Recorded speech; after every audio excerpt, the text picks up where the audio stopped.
All right, back to it now. My next guest says, yeah, it's all fine and well, but you better wake up, Republicans, because what happened in New York City could come to a city or a town or a state near you soon. If you don't focus on the word affordability, if you don't pay attention to young people, look, Republicans are always focused on young men. Well, that's fine and well, but 81% of the young women in New York City voted for Mamdani. Mark Mitchell is here from Rasmussen. He's the head pollster there. Mark, welcome back.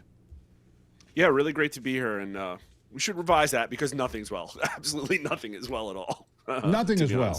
No. I mean, Donald Trump's numbers were down, I think, at 45% when I glanced at your numbers yesterday. You're about the only guy I follow. You're one of the few, I should say, almost none, because when I see CNN says he's got 32% support, I know that's not true. I follow your numbers, but what I do know is true is that Gen Z is like, look, we're out of here. They hate the Democrats. They hate the Republicans. You end up with a socialist like Mamdani. Am I on the right track here? No, I mean, that's literally exactly the right thing. 45%, not too bad, should be better. And this is the lowest that he's had of his term so far. But what I'm screaming alarm bells at is that it seems like he doesn't really understand his base anymore. And he got elected because of young people and populism and a desire for reform of the government. And it looks like we're not doing any of that stuff. And then it looks like Republicans aren't going to govern.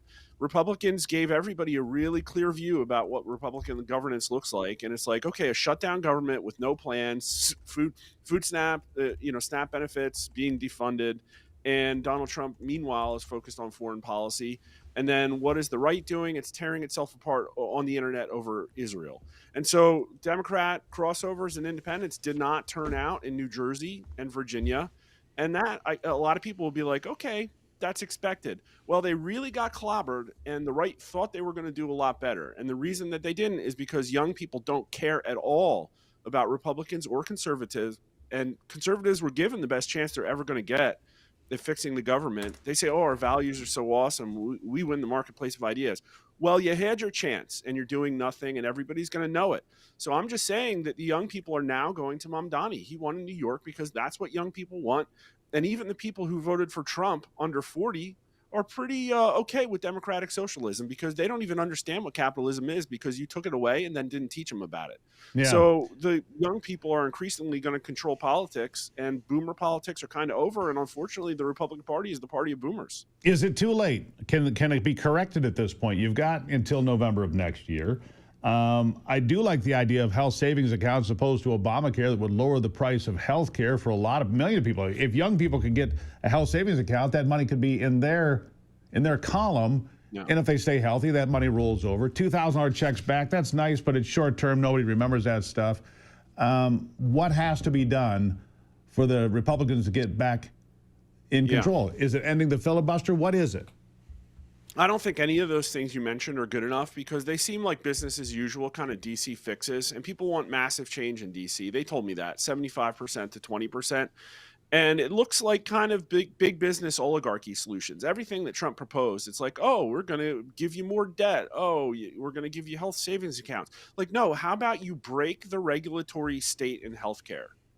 Because Americans are being like absolutely fleeced by the healthcare industry. It's 20% of our GDP now and the biggest employer in every state. So the Republicans aren't even talking like that. And why is it? Well, it's because you guys are bought by big pharma and we all know it. Now, I think and big insurance companies, same thing. I mean, big insurance companies 100%. Pay the bills. But the truth of the matter is Americans of all ages are sick and tired of saying, well, my doctor said I need this. The insurance company said no. We're sick of that. Well, I think here's how Republicans could win. And it's going to take a Manhattan Project style effort.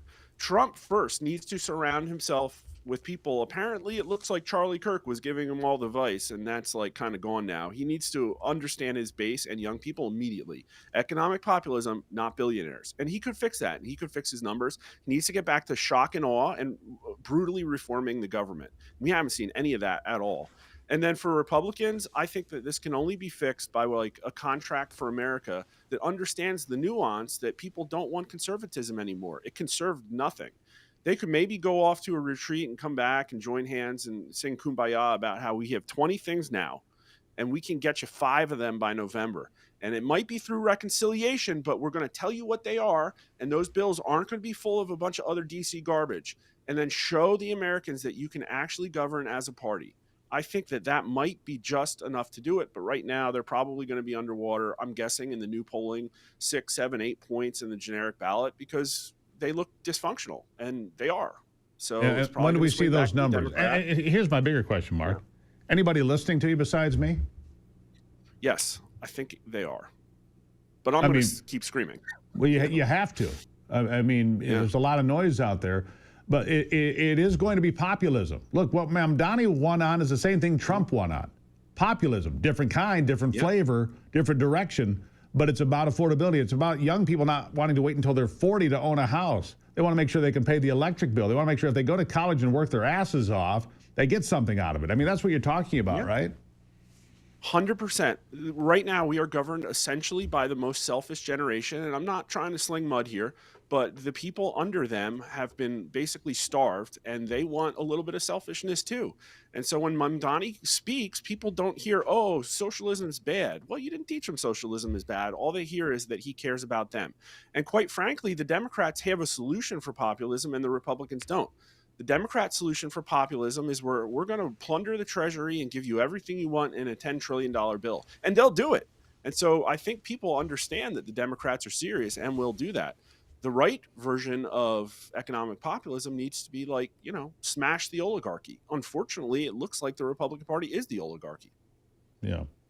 Mark, I always appreciate you being here. I keep screaming from the rooftops. I read you every day. I follow you. And I've agreed with you about what you've been saying for a while about this. Thanks. It's red alert time. The red lights are flashing. Because if you don't get this corrected, we will be a socialist nation. Contrary to what Donald Trump said, we'll never be a socialist nation. Yes, we will unless we fix this. Mark Mitchell from Rasmussen. We'll talk again soon. Great to be here. Thank you. He's right, folks. And I'm telling you, it's affordability. It is populism. It's either going to be left or right. Wake up. I'll be back.